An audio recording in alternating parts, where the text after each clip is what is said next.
जय हिंद साथियों, कैसे हैं आप सब लोग। उम्मीद करता हूं सभी अच्छे होंगे। साथियों, आज हम बात करने वाले हैं बीएड में एडमिशन आपको किस तरीके से लेना चाहिए, किन किन बातों का आपको ध्यान रखना है। क्योंकि बच्चे 2 साल का अपना बीएड कंप्लीट कर लेते हैं और कंप्लीट करने के बाद में कुछ यूनिवर्सिटीज ऐसी हैं जिनका बीएड वैलिड नहीं होता है। तो मैं आपको एक एक पॉइंट आपको एक्सप्लेन करने वाला हूं कि आपको बीएड कहां से करना चाहिए, कहां से नहीं करना चाहिए, और जब आप बीएड करें तो किन किन बातों का आप ध्यान रखें। तो यदि आप भी बीएड करना चाहते हैं तो ये वीडियो आपके लिए है। वीडियो को अंत तक देखते रहिएगा। और यदि आप बीएड कर भी रहे हैं तो भी वीडियो को आप देखते रहिएगा, क्योंकि आपको मैं कुछ ऐसे पॉइंट बताने वाला हूं जो आपके लिए बहुत महत्वपूर्ण होने वाले हैं। तो चलिए साथियों, बिना किसी देरी के करते हैं आज की वीडियो शुरू। साथियों, वीडियो शुरू करने से पहले मैं आपसे कहूंगा, यदि आप इस चैनल पर नए हैं तो सबसे पहले चैनल को सब्सक्राइब कर लीजिए और बेल आइकन को प्रेस कर लीजिएगा, क्योंकि एजुकेशन से जुड़ी हुई कोई भी अपडेट होती है सबसे पहले मैं आप तक पहुंचाता हूं इस चैनल के माध्यम से। साथियों, बीएड यानी कि बैचलर इन एजुकेशन सभी को पता है, हमारा ये 2 साल का डिग्री कोर्स है, जो कि किसके अंतर्गत आता है, हमारा ग्रेजुएशन के अंतर्गत आता है, पोस्ट ग्रेजुएशन के अंतर्गत नहीं आता। यानी कि यूजी में आता है, पीजी में आपका ये नहीं आता है। होता ग्रेजुएशन के बाद में है, लेकिन आता किसमें भी आपका यूजी में आता है। अब इसको करने से पहले यानी कि आपको किन किन बातों का ध्यान रखना है, यानी कि एडमिशन लेने से पहले किन किन बातों का ध्यान रखना है, उसमें सबसे पहला है जो आपका एडमिशन है, आप कोशिश करें जो आपकी स्टेट गवर्नमेंट यूनिवर्सिटी है या फिर आपकी सेंट्रल यूनिवर्सिटी है उसमें आप एडमिशन लें। यानी कि जैसे हम बात करें फॉर एग्जांपल, उत्तर प्रदेश में हर साल एंट्रेंस एग्जाम कंडक्ट कराया जाता है। उसके बाद में एंट्रेंस के बाद में आपका काउंसलिंग होती है और काउंसलिंग के बाद में एडमिशन कराए जाते हैं। तो कोशिश करें आप काउंसलिंग के थ्रू एडमिशन लें। यानी कि हर स्टेट में होता है एग्जाम, आप बिहार में भी होता है, कुछ स्टेट में आपका मेरिट के बेस पे एडमिशन होता है। तो कोशिश करें आप जो आपकी स्टेट गवर्नमेंट यूनिवर्सिटी है उसमें आप बीएड करें। यदि आप स्टेट गवर्नमेंट में भी 2 तरीके से एडमिशन होते हैं, एक आपका काउंसलिंग के थ्रू हो गया, दूसरा होता है जो माइनॉरिटी के थ्रू होता है। तो माइनॉरिटी के थ्रू जो आपके एडमिशन होते हैं वो भी आप ले सकते हैं, यानी कि डायरेक्ट एडमिशन भी हम उसको एक तरीके से बोल सकते हैं। तो वो भी आप एडमिशन ले सकते हैं जो आपकी स्टेट गवर्नमेंट यूनिवर्सिटी आपको बीएड कराती है। किसी भी टाइप की आपको कोई प्रॉब्लम नहीं है, कोई भी सोचने वाली बात नहीं है। अब दूसरा है, किसी कारणवश आप अपना एंट्रेंस के थ्रू या स्टेट गवर्नमेंट यूनिवर्सिटी या सेंट्रल यूनिवर्सिटी से आप अपना बीएड नहीं कर पाए हैं, तो आप जाते हैं फिर प्राइवेट यूनिवर्सिटी या डीम्ड यूनिवर्सिटी की तरफ। तो आप वहां से भी बीएड कर सकते हैं, कोई प्रॉब्लम नहीं है। लेकिन आपको किन किन बातों का ध्यान रखना है वहां पर, इन चीज को नोट कर लीजिएगा।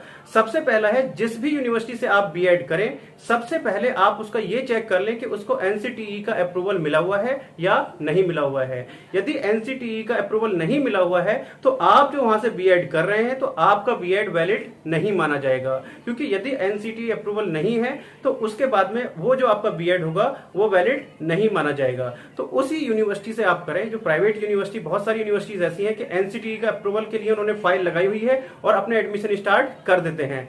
बाद में उनको एनसीटीई का अप्रूवल नहीं मिलता है और बच्चों की डिग्री या तो वो दे देते हैं, और वो यदि डिग्री दे देते हैं तो फिर वो आपकी डिग्री उनकी मान्य नहीं होती है।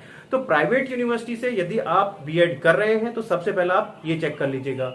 दूसरा है, जो प्राइवेट यूनिवर्सिटी की आप ये भी देख लीजिएगा जो यूनिवर्सिटी है वो किस कैटेगरी में आती है, यानी कि उसको कौन सा ग्रेड मिला हुआ है। बहुत सारी यूनिवर्सिटीज ऐसी हैं जिसको एनसीटीई से जो सीट मिली हुई है बीएड के लिए, 100 सीट मिली हुई है या 200 सीट मिली हुई है, उसके बावजूद भी वो उस पे 500 एडमिशन, 1000 एडमिशन या 1000 बीएड करा देते हैं उसी सेशन में। तो अब वो यदि वेरिफिकेशन की बात आती है तो फिर वहां पर कहीं ना कहीं मामला फंस जाता है। तो प्राइवेट यूनिवर्सिटी से यदि आप बीएड कर रहे हैं तो इन 2 चीजों को जरूर देख लीजिएगा कि वहां पर किस तरीके का माहौल है, किस तरीके की वो यूनिवर्सिटी है और क्या उसकी रैंक आती है। तो कहीं ना कहीं यदि आप किसी 3rd क्लास यूनिवर्सिटी से करते हैं तो वहां पर आप फंसने के पूरे चांसेस रहते हैं। अब आगे बात करते हैं कि बीएड को करने का सही तरीका क्या है। तो ये जो आपका पॉइंट है वो समझ में आ गए होंगे। नेक्स्ट, आपको बीएड करने का सही तरीका क्या है। साथियों, जब भी आप बीएड करें तो बीएड आपका क्या है, रेगुलर कोर्स है। बीएड आप रेगुलर करें तो कोशिश ये करें कि आप बीएड को रेगुलर करें, नॉन अटेंडिंग में ना जाएं।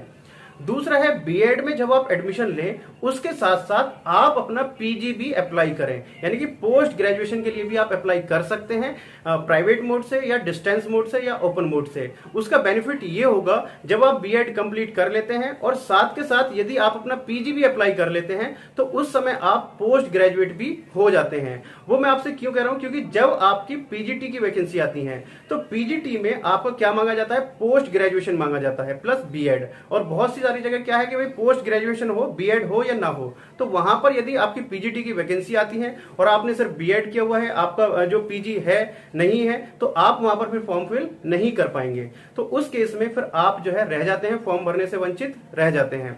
तो सही तरीका यही है कि आप जब भी बीएड करें तो बीएड के साथ में आप जैसे बीए करके बीएड कर रहे हैं, तो साथ में आप जब बीए के बाद में बीएड में अप्लाई करें तो साथ के साथ आप अपना एमए प्राइवेट से या फिर ओपन से या फिर अपना डिस्टेंस से जरूर करें, क्योंकि उसमें आपको बेनिफिट ये मिलेगा कि आपका पोस्ट ग्रेजुएशन हो जाएगा। जब भी आपके पीजीटी के फॉर्म आएंगे उनको आप भर सकते हैं।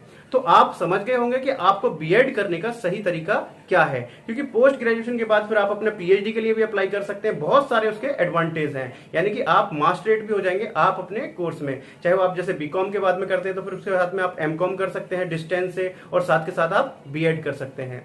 तो साथियों, आई होप आपको सब सारी चीजें क्लियर हो गई होंगी। यदि अभी भी आपका बीएड को लेकर या कोई और क्वेश्चन है तो आप मेरे से कमेंट बॉक्स में पूछ सकते हैं। मैं जितने जल्द से जल्द होगा उसका आंसर या उस पर वीडियो बनाने की पूरी कोशिश करूंगा। तो चलिए साथियों, मिलते हैं आपसे नेक्स्ट वीडियो में कुछ नई अपडेट के साथ। तब तक के लिए जय हिंद, जय भारत।